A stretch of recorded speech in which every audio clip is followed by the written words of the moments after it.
This is the Republic of Nauru. At first glance, it is a speck of dust in the vastness of the South Pacific, covering just 8 square miles and home to fewer than 11,000 souls.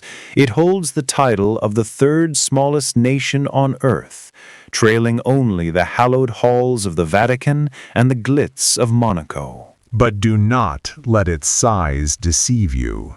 What Nauru lacks in geography, it provides in a haunting economic odyssey. This tiny island was the stage for perhaps the most extreme financial nosedive in human history. We often discuss how natural resources can forge the destiny of a nation. We look at the towering skylines of the Persian Gulf, built on foundations of crude oil. But wealth is a double-edged sword.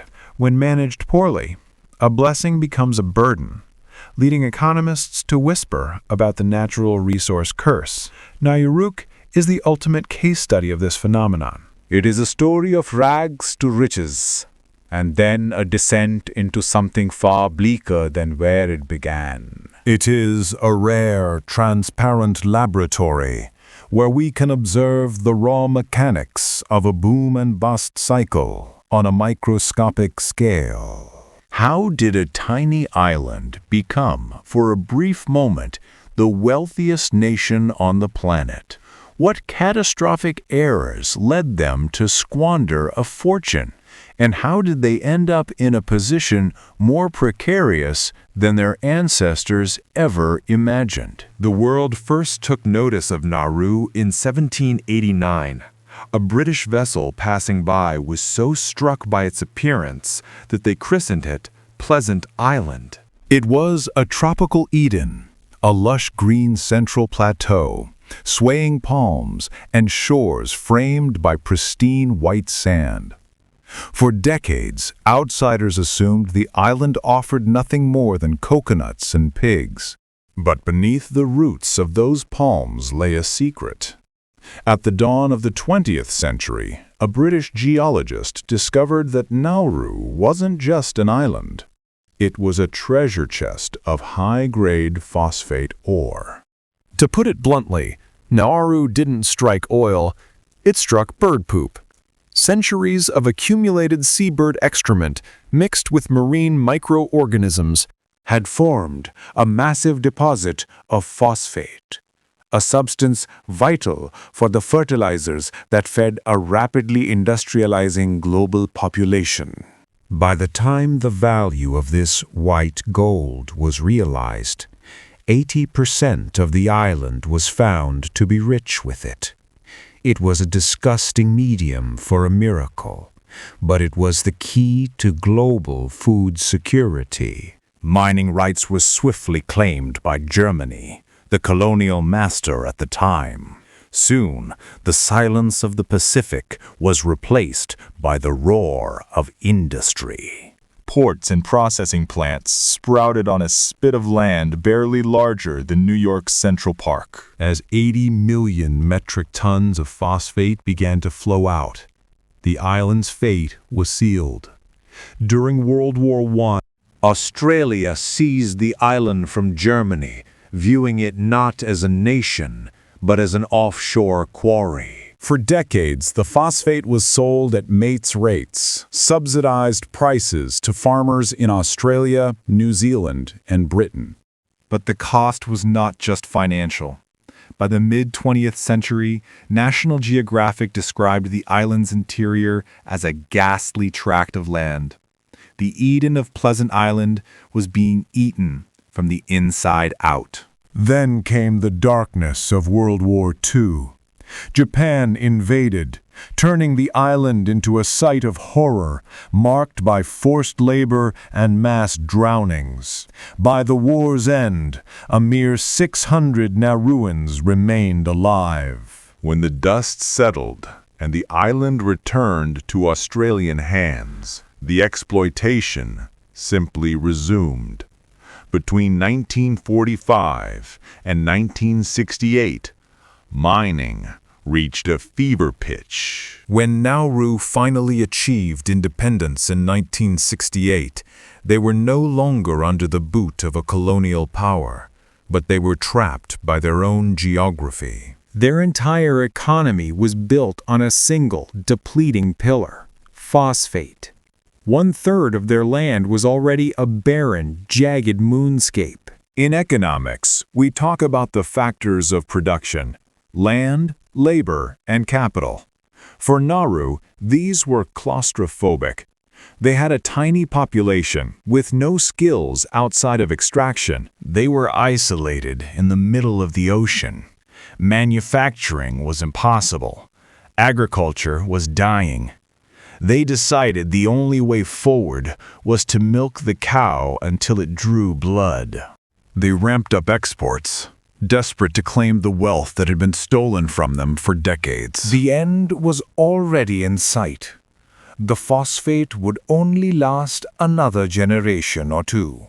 But for a moment, Nauru flew closer to the sun than any nation in history. By 1981, Nauru was internationally recognized as the richest country in the world on a per capita basis. Their GDP per capita was $27,000, equivalent to roughly $88,000 today. To put that in perspective, the U.S. GDP per capita at the time was just $14,000.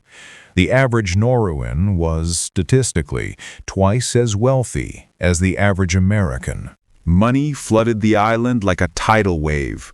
With no taxes and a government providing free healthcare, education, and hefty royalties, many Nauruans chose to retire in their youth. But wealth without purpose often leads to excess. On an island where you can drive the entire perimeter in less than an hour, luxury sports cars became the ultimate status symbol. One famous story tells of a police chief who imported a Lamborghini only to discover he was too large to fit behind the steering wheel. It was a funny anecdote that masked a grim reality.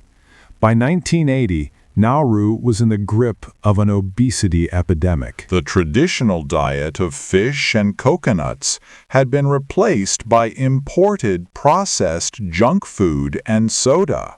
By 2002, the World Health Organization ranked Nauru the worst of 170 nations for average body mass index.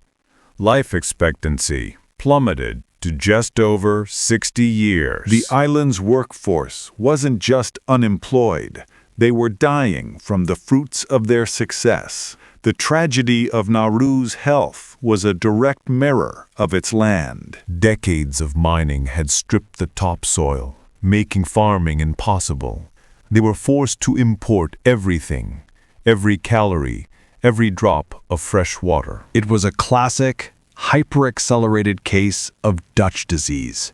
When one sector, like mining, explodes, it kills off every other part of the economy. Nauru's leaders knew they needed to diversify, but their attempts were desperate and often shady. In the 1990s, they turned to offshore banking. They issued licenses to 400 foreign banks, allowing anyone to open an account without ever setting foot on the island. Nauru became a black hole for money laundering and tax evasion. The fees brought in millions, but it drew the ire of the world.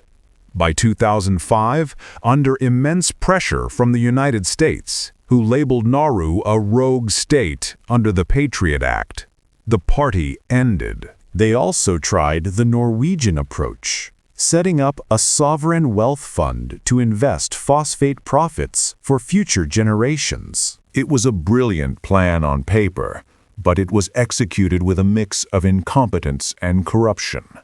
Between risky real estate deals and straight-up fraud, the fund evaporated. The country didn't just lose its savings, it teetered on the edge of total bankruptcy.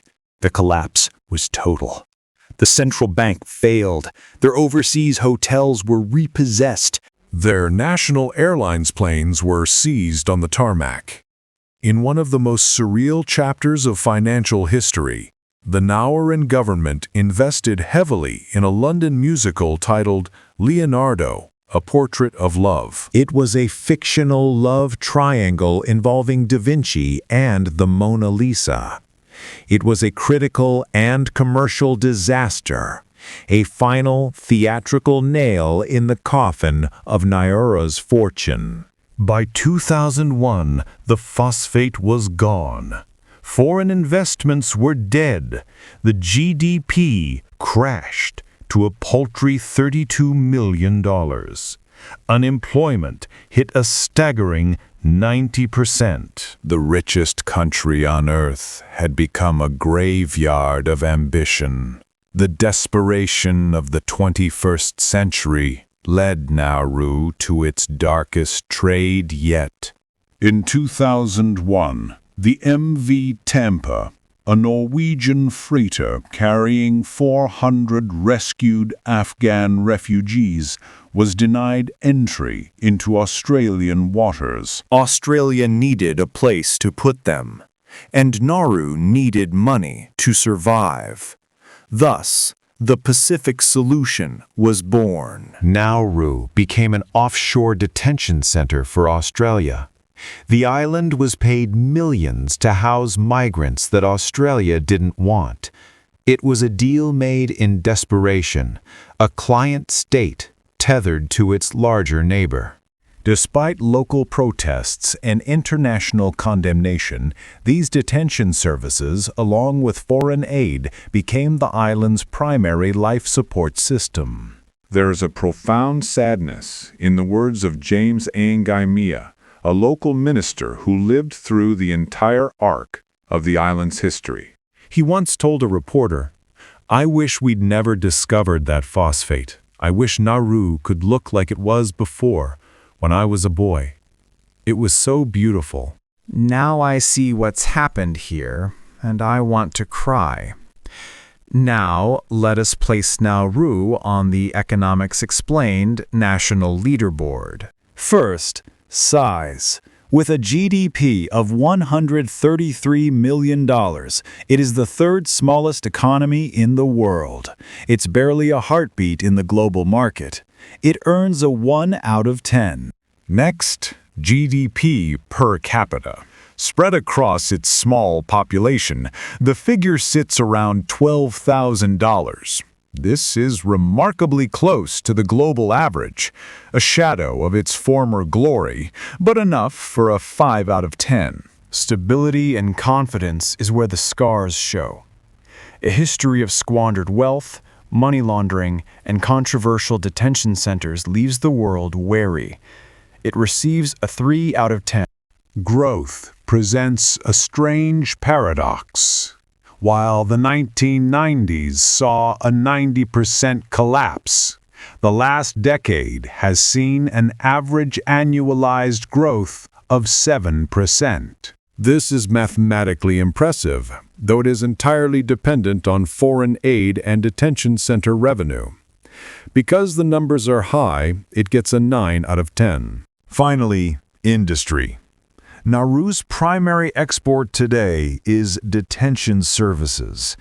It is a lucrative but fragile revenue stream that builds no technological or secondary skills for the future. Altogether, this gives Nauru an average score of 4 out of 10. It stands as a haunting reminder that while natural resources can build a kingdom, they can just as easily leave a nation alone in the ocean, surrounded by a desert of its own making. Thanks for watching.